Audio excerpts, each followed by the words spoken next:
The pot roast was cold, but no one seemed to notice. My mother kept pouring wine into everyone's glasses, ignoring the growing tension at the table. My brother Jerry was in full performance mode, waving his fork dramatically like he was on stage. "I mean, really," he said with a smirk, "who needs a smart collar that tells them if their dog is feeling sad?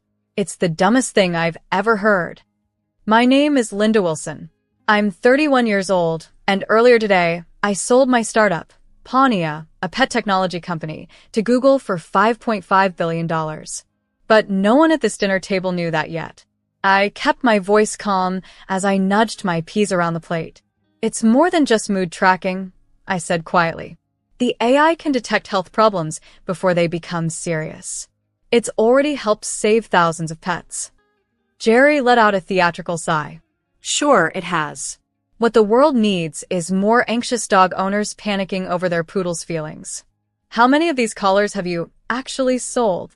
I took a slow sip of water, trying to ignore the confidentiality agreement, and zipped safely away in my laptop bag. The acquisition wouldn't be announced until the market opened tomorrow, and I couldn't say anything yet. But in the last year alone, we'd sold over 15 million units and had a waiting list twice that size. "They're selling," I replied simply. Jerry scoffed. "Selling? Then why are you still driving that rusty Honda and living in that shoebox apartment? You had straight A's, Linda. You could have been anything. You were something, an investment banker like me. Instead, you quit a 7-figure job to tinker with wires in your garage." The garage he mentioned was actually a custom-built R&D facility with a team of 50 engineers who had spent the past 4 years changing the future of veterinary medicine. But of course, Jerry had never bothered to visit, so to him, it was still a hobby project. Our father cleared his throat, clearly uncomfortable. "Jerry, maybe that's enough." "No, Dad." Jerry cut him off. "Someone's got to be honest with her. She threw away a real career for a fantasy." I held his gaze calm. "How's the merger going at your bank?" I asked, shifting the topic. Jerry's expression flickered. He'd been bragging for months about this big deal he was managing. "It's progressing. There are a few issues, but we're working through them." I nodded, not saying what I knew. What Jerry didn't realize was that I had seen the numbers. During acquisition talks, I'd gotten a peek into the inner workings of several financial institutions, including his. His bank was trying to merge with a collapsing firm, one that was burying bad debt behind layers of clever accounting. It wouldn't stay hidden much longer. "I'm sure you'll figure it out," I said, finally taking a bite of my cold dinner. For years ago, I was soldering circuits by hand and maxing out credit cards just to keep my company alive.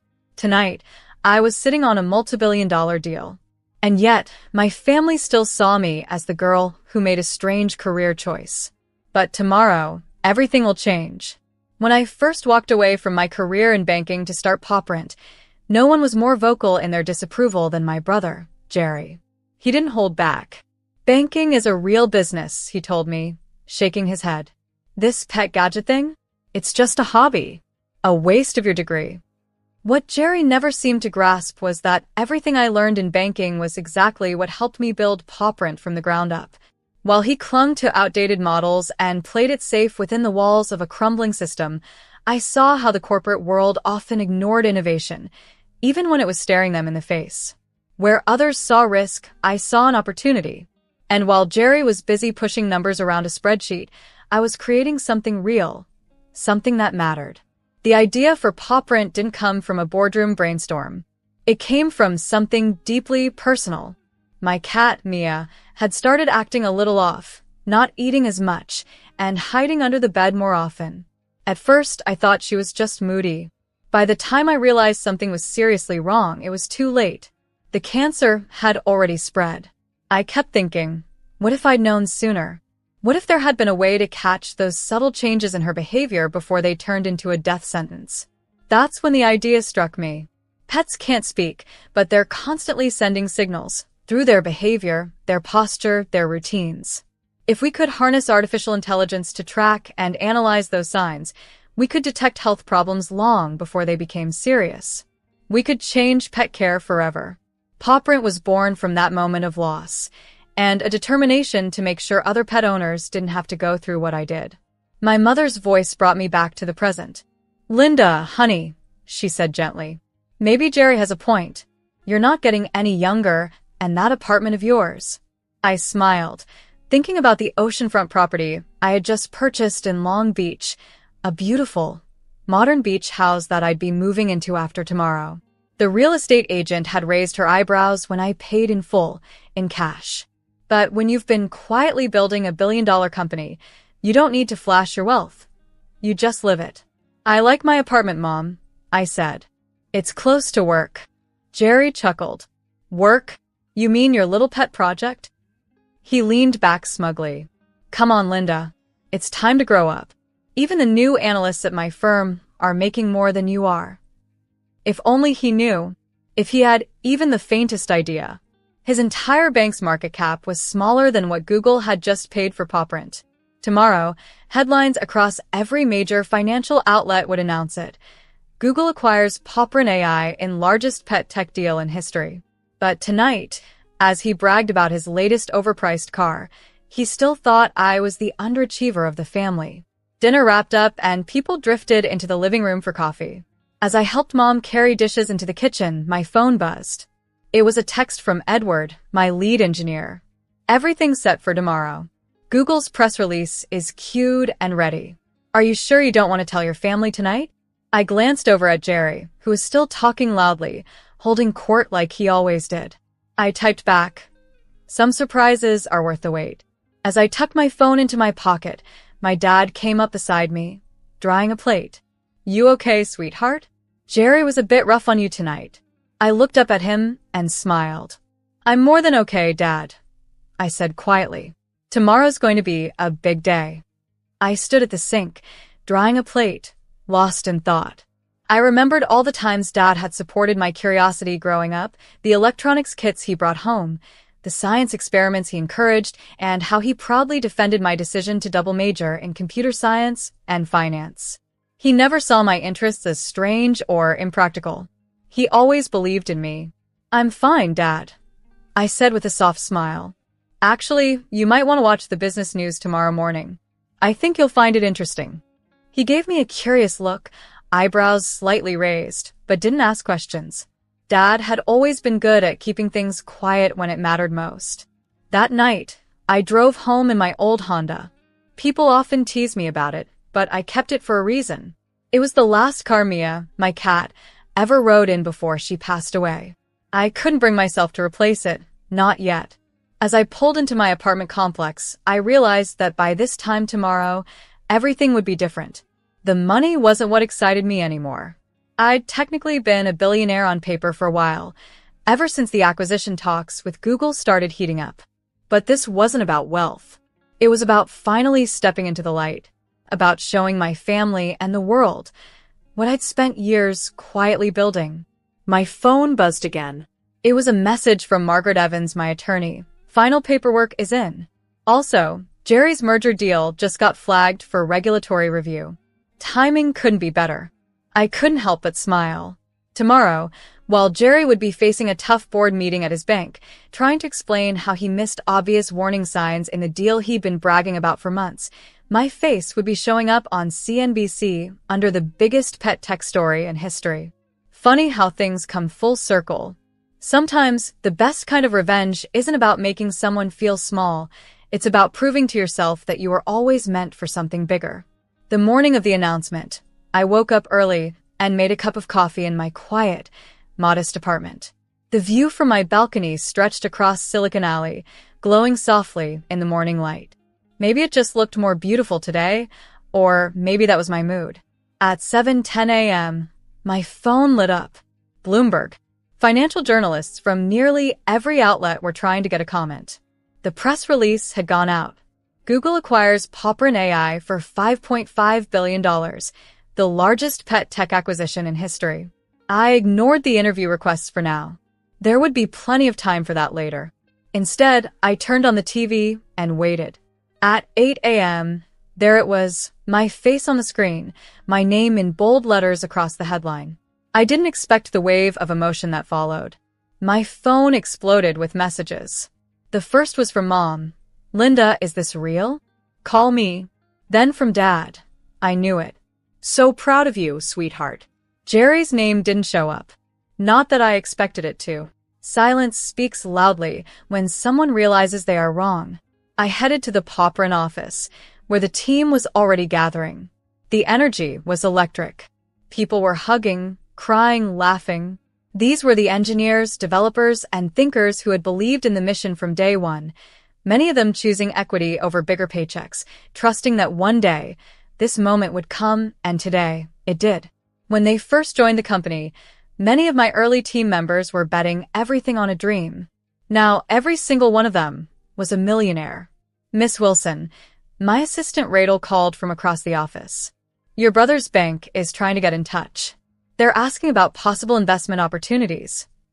I couldn't help but smile. "Tell them to contact Google's corporate development team. We're part of Google now." The irony didn't escape me. 4 years ago, when I was trying to raise my first round of funding, I'd walked into Jerry's bank with my pitch deck and a heart full of hope. He didn't just turn me down, he laughed me out of the building. "Come back when you have a real business," he said. Now, the same bank was scrambling to get in on the success they once dismissed. But they were too late. That same morning, as headlines praised the Google acquisition of Poprin AI, another story broke. Jerry's merger had collapsed. The company they were trying to absorb had far deeper financial problems than anyone realized. His bank stock started nosediving before noon. Around lunchtime, my mother showed up at the office, tears welling in her eyes. She wrapped me in a long, emotional hug. "Why didn't you tell us?" she asked, her voice cracking. I held her gently. "What did you think was happening, Mom?" She stepped back and looked at me, ashamed. We were worried. About the long hours. About you living in that small apartment. We just didn't want to see you struggle." I led her on a quiet tour of the office, pointing out the labs where our engineers developed AI systems that were saving pets' lives. The walls were lined with handwritten letters from pet owners, thanking us for helping them catch illnesses early, sometimes just in time. "I haven't been struggling, Mom," I said. "I've been doing exactly what I was meant to do. I just didn't feel the need to show it off." Just then, my phone buzzed. It was Jerry. I let the call go to voicemail. That afternoon, I had my first official meeting with Google's executive team. We discussed expansion goals, global integration strategies, and my new role leading their pet technology division. I'd have the freedom to run the department my way, with a generous budget and full autonomy. It was everything I'd worked toward. As I left Google's campus, another voicemail from Jerry popped up. "Linda, we need to talk. This merger situation, it's bad. People are asking about you, your deal. Everyone's watching you now. Maybe you could put in a good word with some of your contacts." I thought back to all the family dinners where he had mocked me, where he called Poprin a cute side project and insisted I was wasting my life. Now he wanted my help. That evening, as I walked into my building, I found him sitting in the lobby. I didn't have to ask how he got in. He was still listed as my emergency contact. Something I'd never gotten around to changing. How did you get in here?" I asked anyway. "Linda, please," he said, standing quickly and following me to the elevator. "My career is falling apart. The merger's collapsing, our investors are panicking, and now you're the one everyone wants to talk to. You're the golden child of Silicon Alley. You have to help me." I stopped and turned to face him. "Have to? Like I had to sit through all those dinners while you mocked me? Like I had to listen to you call my work a waste of time?" "I was wrong, okay?" he snapped. "You want me to say it? You're the brilliant one. You made it. Happy now?" We reached my floor. He looked at me, waiting, desperate, and for the first time, he was no longer the big brother who knew better. He was just a man standing in the ruins of his pride, hoping I'd help him out. As I stepped out of the elevator, I turned to face him one last time. "No, Jerry. We can't talk about this. Not now," I said calmly. Because this was never just about who's more successful or who's more brilliant. It's about respect. You never respected me, my work, or the choices I made. You believed there was only one path to success, your path. But now you're learning that success can look very different. And that's a lesson you need to learn for yourself. He looked stunned. What are you saying? I'm saying good luck with the merger, I replied. I hear Google's corporate development team is great at evaluating due diligence. You might want to give them a call. And with that, I closed my apartment door, blocking out the sound of his protests. I finally turned to my phone to check the rest of my messages. The acquisition had made headlines across the world, and one title stood out: Youngest Self-Made Female Billionaire. Tech magazines were already preparing covers with my name. Invitations for speaking engagements were pouring in. But the message that meant the most to me was from a woman in Indiana. She'd written, "Your device caught my dog's heart condition 5 months before we noticed any signs. The vets said if we'd waited, it could have been fatal. You saved his life. Thank you." That single email meant more than any headline. Later, I opened the real estate site to check updates on the Long Beach house I'd bought. The movers were scheduled for next week. Maybe once I was settled, I'd invite the family over for dinner. Maybe I'd finally show them what their failing daughter had actually been building all along. But first, I had a company to lead and more lives to save. I realized that true success isn't about proving people wrong. It's about staying committed to your vision, even when no one else sees it. 3 months after the acquisition, I sat on the balcony of my new home, watching the sun dip below the horizon over the Pacific. The house was everything I dreamed of: modern, open, peaceful. I had a room set aside for Mia's old things, a quiet tribute to the cat who inspired it all. And one wall was covered in thank you letters from pawprint users, stories of pets saved by the technology we created. My phone buzzed. Another message from Jerry. The merger's dead. I've got a board meeting tomorrow. They're talking about replacing leadership. Please, Linda, I need your help. I looked at the screen for a moment, then set the phone down without replying. His bank had lost billions on the failed deal. Word in the industry was that several heads were about to roll, and Jerry's was near the top of the list. The doorbell rang. It was Mom and Dad visiting my new home for the first time. "Oh, honey," Mom gasped as she stepped inside. "This is incredible." Dad walked past her, straight to the wall of letters. He read a few silently before turning to me. These are what matter, aren't they?" he said. "They are," I nodded. "The money's nice. But this is why I built it." We sat out on the terrace for dinner, enjoying a meal prepared by the private chef I'd hired. One small luxury I decided I'd allow myself. As we ate, I noticed Mom fidgeting, clearly wrestling with something. "Jerry's in trouble, isn't he?" she finally asked. I met her eyes. "He is. But his choices put him there, Mom, not me." She hesitated. "But you could help him now. With your connections. With your influence." I took a deep breath, thinking carefully before answering. Maybe I could. But maybe this time, he needs to help himself. I set my fork down gently and looked at Mom across the table. "Do you remember last Christmas?" I asked.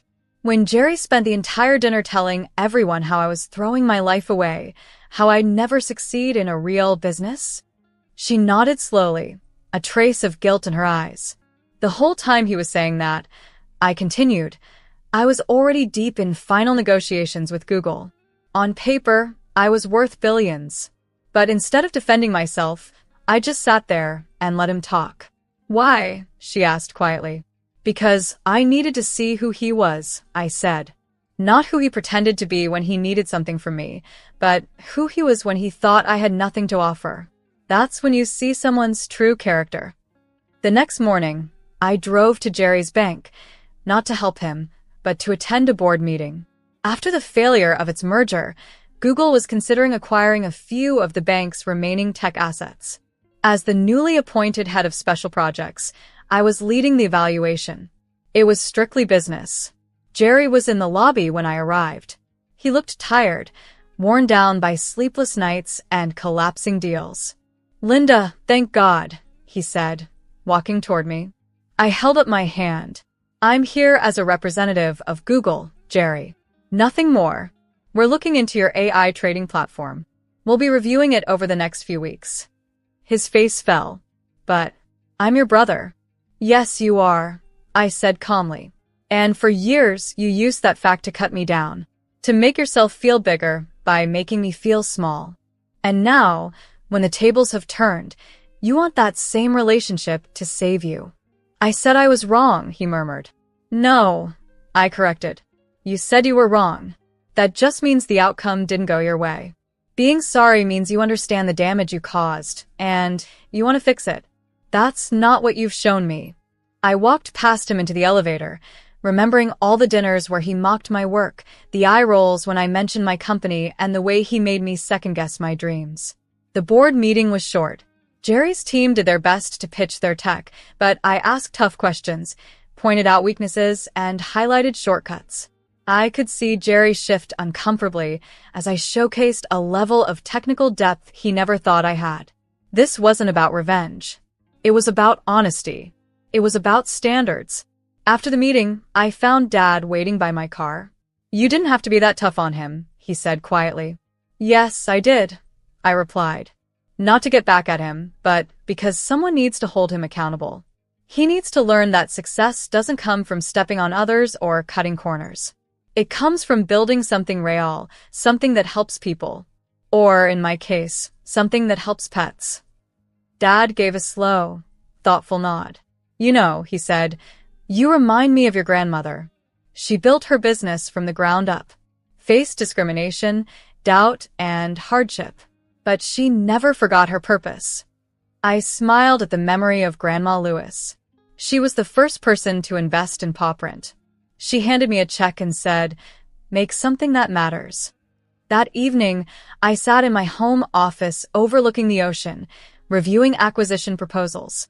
Jerry's bank's tech just wasn't up to par, too rushed, too shiny on the outside, but weak underneath. Just like Jerry's approach to success. My phone buzzed again. A text from Jerry. I get it now. I really do. I'm sorry, Linda. Not because I was wrong, but because I hurt you. Can we talk? Really talk? I stared at the message for a while. Family is complicated. Forgiveness is even harder. But after everything, I typed back, coffee tomorrow.